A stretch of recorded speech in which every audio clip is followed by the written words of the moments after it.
सेवा कहां से शुरू होती है? कहां से? आप क्या सोचते हैं कि मंदिर में जाएंगे, गुरुद्वारे में जाएंगे, वहां जाकर झाड़ू लगाएंगे तो मुख्य सेवा है? वो सेवा बहुत आवश्यक है, उस सेवा से जीवन धन्य हो जाता है, साथ संगत की सेवा से जीवन धन्य हो जाता है। पर उस सेवा से भी पहले एक सेवा है, वो कहां शुरू होती है? वो अपने घर से शुरू होती है। सतगुरु महाराज सिद्धयोगी धाम में कहते हैं, बोला चैरिटी बिगिंस एट होम। कोई भी चैरिटी, कोई भी सेवा आप करना चाहते हो तो पहले कहां से शुरू होगी? अपने घर से। अपनी पत्नी की मदद कर नहीं सकते, अपनी माँ की सेवा कर नहीं सकते, अपने माता पिता को देखने का समय नहीं है, अपने माता पिता की किसी दुख सुख की चिंता नहीं है, चले हो वृद्धाश्रम में सेवा करने। हम वृद्धाश्रम खोले हैं जी, हम ऐसा कर रहे हैं जी। नया नया ऊंचा ऊंचा भाषण। अरे अपने घर का सुधार कर दो, वृद्धाश्रम अपने आप बंद हो जाएंगे भाई। वृद्धाश्रम की सेवा गलत करना गलत नहीं है, वृद्धाश्रम में जाना गलत नहीं है, पर यह गलत है कि वहां की तुम चिंता कर रहे हो, अपने माता पिता की चिंता नहीं। अपने बच्चों की स्कूलिंग की चिंता नहीं, अपने और दूसरों की चिंता तुम करने चले। हर घर की बेटी कहती है मेरी भाभी अच्छी नहीं है, माता पिता की सेवा नहीं करती, मेरी भाभी अच्छी नहीं है। पर उसे ये सेवा तभी दिखती है जब वो मायके में आती है। उसे सेवा की याद कब आती है?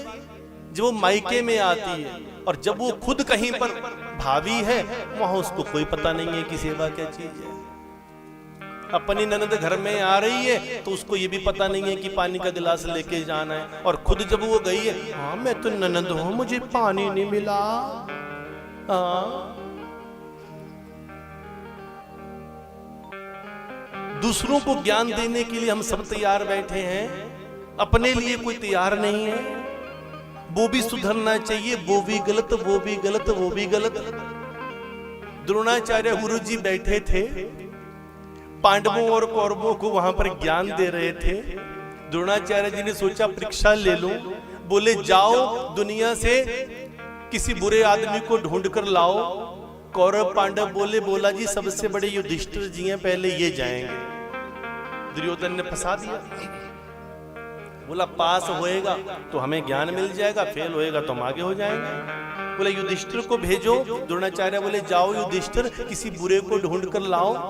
युधिष्ठिर बेचारा 3 महीने भटकते रहे, 3 महीने कहां कहां गए, वापिस लौटे, गुरुजी को प्रणाम किया। बोला युधिष्ठिर कितने बुरे आदमी ढूंढ कर लाए? मैंने तो एक ही कहा था। बोला गुरुजी एक भी नहीं मिला। 3 महीने भटक कर युधिष्ठिर जी को एक भी बुरा व्यक्ति नहीं मिला। फिर बोला भाई तुम तो बड़े नालायक निकले, एक बुरा आदमी ना ढूंढ पाए। इस पर दुर्योधन दांत निकाल कर हंसने लगा। द्रोणाचार्य जी बोले दुर्योधन तुम जा सकते हो, तुम लाओगे ढूंढ कर? दुर्योधन बोलता है गुरुजी मैं युधिष्ठिर की तरह नालायक नहीं हूं, मैं तो बड़ा होशियार हूं। बोला मतलब? बोला इनको 3 महीने में एक व्यक्ति ना मिला, मुझे तो 3 सेकंड में बहुत मिल जाएंगे। बोला बताओ जाओ ढूंढ के लाओ। बोला ढूंढ के क्यों जाऊं, जितने ये लोग खड़े हैं सब बुरे ही तो हैं, इसमें ये बुरा है, इसमें वो बुरा है, इसमें वो बुरा। बोला अच्छा कौन है? बोला अच्छा केवल मैं हूं। ये दुनिया का दस्तूर है कि बुराई ढूंढने के लिए हम सब जगह झांकते हैं, दूसरों की बुराइयों पर हम नजर रखते हैं, पर अपनी बुराई पर कोई नजर नहीं रखता। जब अपनी बारी आती है तो सब साफ हो जाते हैं। बोला नहीं, वो किसी ने बोला ना बड़े अच्छे तरीके से, किसी ने एक बात कही है, बोला तेरा कुत्ता कुत्ता और मेरा कुत्ता टॉमी, तेरा कुत्ता कुत्ता और मेरा कुत्ता टॉमी। दूसरे के बच्चे का नाक बह रहा है और अपने का चाहे नाक मुंह आंख सब बह रही है, मेरा कान्हा, मेरा लाला, मेरा लाला। जब हम सबसे एक जैसा प्यार कर दें ना, यही तो संतत्व है। संत मत में अंतर क्या है? संत मत है क्या? संत मत इस कथा का सार क्या है? कथा में आए नाचे गाए तो कथा हो गई क्या? परिवर्तन नहीं हुआ तो कथा नहीं है, चेंज नहीं हुआ तो कथा नहीं है, अपने अंदर के विकार खत्म नहीं हुए तो कथा नहीं है। कथा में सबसे प्रधान रस कहा है? शोक रस। कौन सा रस? शोक रस। अब जो बातें मैं कह रहा हूं वो बहुत लोगों को चुभ रही होंगी।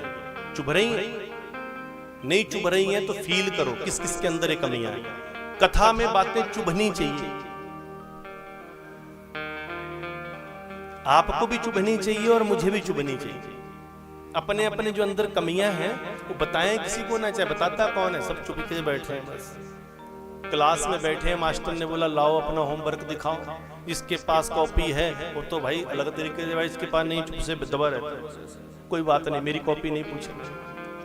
अपनी अपनी कॉपी चेक करो किसका होमवर्क अधूरा है, किसमें ये कमियां हैं, कौन अपनी भाभी की नुक्ताचीनियां करता है, कौन दूसरों की निंदा करता है, कौन दूसरों की चुगली करता है। दूसरों की बुराइयां मत ढूंढो, सबसे पहले अपनी बुराई ढूंढो। जो अपने अंदर झांक लेता है उसको कहते हैं संत। जो अपने अंदर झांकना जानता है, अपने अंदर की अपनी बुराइयों को देखता है। इसलिए अपने जीवन को हमने बदलना है, कथा से हमने परिवर्तन करना है। परिवर्तन नहीं है तो कुछ नहीं है।